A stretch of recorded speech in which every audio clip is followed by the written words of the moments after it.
Hello viewers, আমি engineer Mohammad Abbas Ali দুলন আপনাদেরকে জানাই আব্বাস এগ্রো প্রজেক্টের পক্ষ থেকে আন্তরিক অভিনন্দন ও শুভেচ্ছা, সেই সাথে জানাই আন্তরিক মোবারকবাদ। ভিউয়ার্স, আপনাদের মাঝে এর আগে যে ফার্মি মুরগি নিয়ে হাজির হয়েছি, এরই ধারাবাহিকতায় আজকে 1 মাসের ফার্মি মুরগি নিয়ে আপনাদের সাথে কথা বলবো। ভিউয়ার্স দেখেন, এখানে 900-র মতো আছে। দেখেন, আজকে ডেলিভারি যাবে কাপাসিয়া, গাজীপুর কাপাসিয়া। আর আপনারা যারা নিতে চান তারা আমার সঙ্গে অতি তাড়াতাড়ি যোগাযোগ করেন। এখানে অরিজিনাল গেটের 100% অরিজিনাল মিশরীয় ফার্মি মুরগি পাবেন। 100% অরিজিনাল মিশরীয়, একবারে গ্যারান্টি সহকারে আপনাদেরকে দেওয়া হবে। এবং কি আপনারা যখন নেবেন, যারা নতুনভাবে শুরু করতে চান তাদেরকে একটা চার্ট তৈরি করে দেওয়া হবে। ওই চার্ট ফলো করলে আপনারা আর কোনো সমস্যায় পড়বেন না ইনশাল্লাহ। আর যখন একটা খামার গড়ে তুলবেন, একজন অভিজ্ঞ লোকের সঙ্গে সবসময় কন্ট্যাক্ট রাখবেন, মানে যোগাযোগ রাখবেন। ধরেন আপনি আমার কাছ থেকে বাচ্চা নিলেন, আমার সঙ্গে সবসময় যোগাযোগ রাখবেন, যাতে আপনি একটা কোয়ালিটি সম্পন্ন খামার গড়ে তুলতে পারেন। একটা মুরগির খামারে বিভিন্ন ধরনের সমস্যা দেখা দিতে পারে। এই সমস্যাগুলো যাতে দেখা না দেয়, এর জন্য আপনাকে কিছু নিয়মকানুন ফলো করতে হবে। ওই নিয়মকানুন আমি চার্ট আকারে দিয়ে দেব।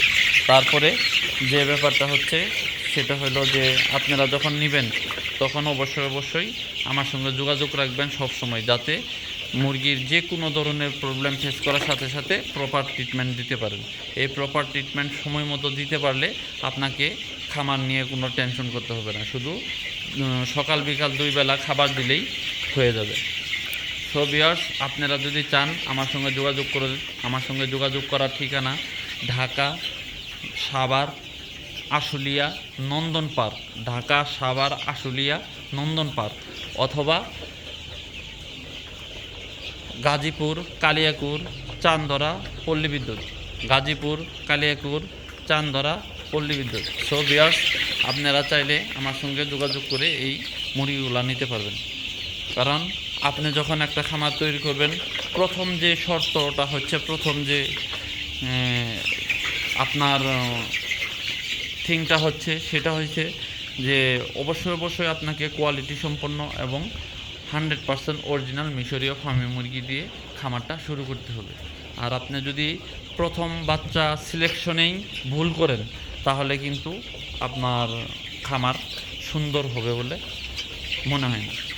আর হওয়াটাও, কারণ যদি আপনি অরিজিনাল গ্রেডের ফার্মি মুরগি না পান, তাহলে দেখা যাবে যে আপনি ডিমের ক্ষেত্রে ডিম কম দিবে, বিভিন্ন সমস্যার সম্মুখীন হবেন। আর যদি খাবার ঠিকঠাক খায় ডিম কম দেয়, তাহলে তো আপনি একটা সুন্দর খামার গড়ে তুলতে পারবেন না।